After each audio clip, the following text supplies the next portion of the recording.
গেল সোমবার চীনে আনুষ্ঠানিকভাবে শুরু হয়েছে গ্রীষ্মকাল। এদিন চীনারা ঘটা করে উদযাপন করেছে গ্রীষ্মের আগমন উৎসব, আর এটিকে চীনা ভাষায় বলা হয় লিশিয়া। লিশিয়া উদযাপনে চীনারা মৌসুমি খাবার তৈরি করে এবং ঐতিহ্যবাহী রীতিনীতি পালন করে থাকে। মধ্য চীনের হুবেই প্রদেশের হোংহু শহরের লোকেরা লিশিয়া উপলক্ষে পদ্মের অঙ্কুর সংগ্রহ করে। এগুলো দিয়ে গ্রীষ্মকালীন ঐতিহ্যবাহী কিছু খাবারও তৈরি করে থাকে। পূর্ব চীনের চচিয়াং প্রদেশে বিশেষ অনুষ্ঠান উদযাপনের জন্য পরিবার এবং বন্ধুদের সাথে মৌসুমি ফসল দিয়ে রান্না করা কালো ভাত খাওয়ার প্রাচীন রীতি মেনে চলে অনেক মানুষ।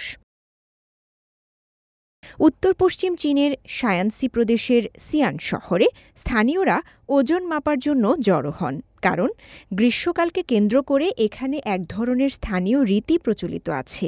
এটি এখনও মেনে চলেন তারা। প্রাচীনকালে মানুষ বিশ্বাস করত যে চুশিয়া নামক একটি গ্রীষ্মকালীন রোগ ছিল, যা ক্লান্তি এবং ক্ষুধা হ্রাসের কারণ হতো।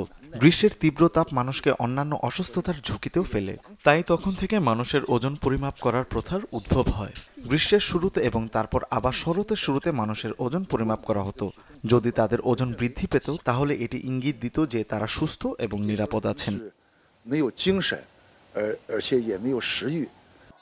গ্রীষ্মের শুরুতে সিয়ানে ৫,০০০ হেক্টরেরও বেশি জমিতে ডালিমের ফুল ফুটতে শুরু করেছে, আর এই ঋতুতেও ফুলে ফলে ভরে যায় চীনের বিভিন্ন অঞ্চল। ঐতিহ্যবাহী চীনা ক্যালেন্ডারের সপ্তম সৌর শব্দ লিশিয়া। গ্রীষ্মের শুরুর এই সৌর শব্দটি বসন্ত থেকে গ্রীষ্মের রূপান্তরকে চিহ্নিত করে, যা দ্রুত বেড়ে যাওয়া তাপমাত্রা এবং ঘন ঘন বৃষ্টিপাতকে বোঝানো হয়।